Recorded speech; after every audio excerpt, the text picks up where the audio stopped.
Morning, y'all. Been a minute or two. Believe it or not, both these are actually running. We've only got one that don't run currently, and it's the 71 that hadn't run in 20 years. So it's not bad, you know? All right, where we at? I'll just start with Little Red. There she is. The pretty little 441. Put that dark SHP Pro Next block in it.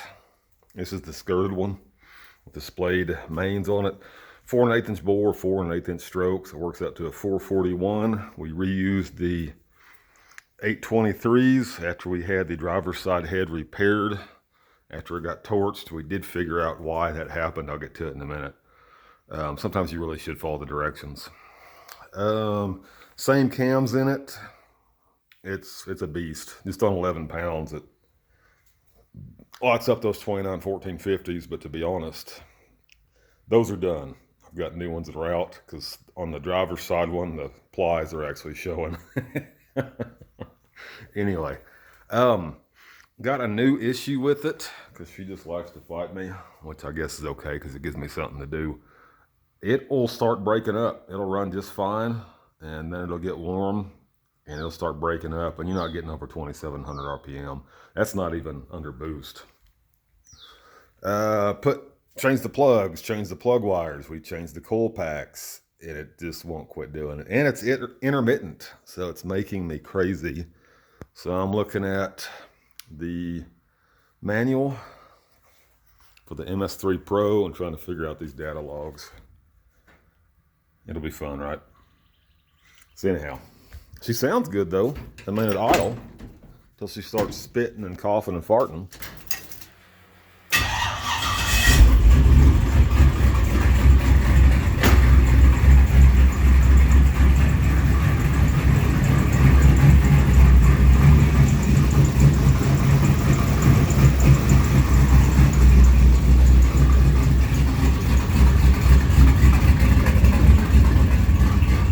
Burn bam.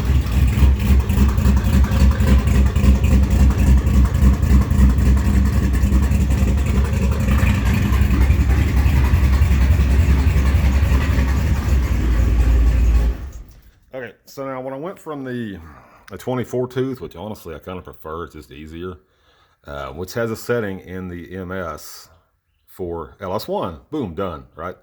Well, when you go to the 58 tooth stuff, you got to put in all this crap here, which isn't a big deal if you can read. So I did that, and I did it according to what was in the book and what I found online. So the tooth number 1 angle, for everything I found, is supposed to be at 70 degrees, right? Well, that affects your ignition timing. So if it's wrong, guess what? Anyway, that's why they tell you to verify it with the timing light, which is fun on an LS because, as you know, the harmonic bouncer and the crank pulley, they aren't keyed, they aren't marked. You know, it's like a Ford engineer got in here. That's why there's 15 different types of coil packs for the LS. So what you want to do, and you actually want to do this, and I didn't do it, and it bit me in the butt, get your timing pointer for your LS. I bought me one finally. You really can't see the pointer, but it's down there. Take all the plugs out of it. Get you a piston stop, okay? Rotate it till it hits the piston stop. Mark the harmonic bouncer. Rotate it the other way till it hits the piston stop. Mark the harmonic bouncer. The point in the middle is TDC, okay? And you really want to verify this. I did, and what I found out is what was supposed to be in the computer and what actually happens in real life was about an 8-degree difference. So when you tell the MS3 to put in, 13 degrees of timing at 20 pounds of boost, it was at 21. Yeah, I didn't like that with this dog piss pump gas we got up here and the butt ton of methanol spraying. So that's what happened. We pulled the plugs before we heard it, and they looked too hot to me. But my tuner was like, man, those look perfect. I was thinking, yeah, they look perfect for an NA motor, not for a boosted motor. And we heard it on the very next pass. But it made good power. So that's where we're at on this one. Stoked. I'm supposed to be at a car show today, but I don't think that's going to happen with it missing and pooping and farting and making me crazy. So that's that. What else we got going on? Oh, I was supposed to be in Grand Junction today riding on Made in the Shade, the B-25J model from the Confederate Air Force Base there in Tucson, and then also the B-17. But I forgot when I scheduled this. It's Memorial Day weekend, so the Taurons are up here. And it's the Expletive Iron Horse, where all those asshole uninsured bicyclists ride between Durango and Silverton and shut the highway down. Yeah, so I couldn't get there if I wanted to, and I did want to, so I freaking hate cyclists. Anyway, this one's running. Let's crank this dude up. Here, I'll pause it.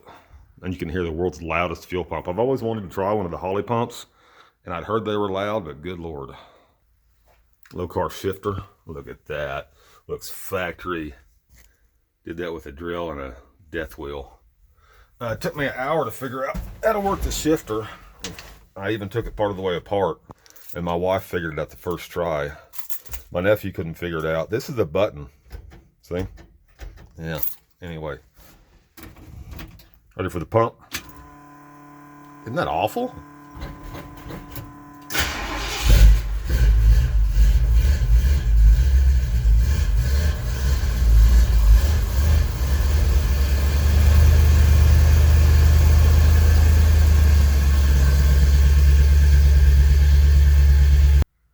So it's got the 3-inch flows off of my that blower ram over yonder. These are 3 chambers, and they turned out halfway decent. They sound pretty good. I got to drop down about 7 jet sizes because we're at almost 7,000 feet, and she's running rich. And then right there, that's a wellhead. Okay. When I first got it running, I backed up beyond that, and I thought it was clear, and I was going to gun it and drive it into the garage.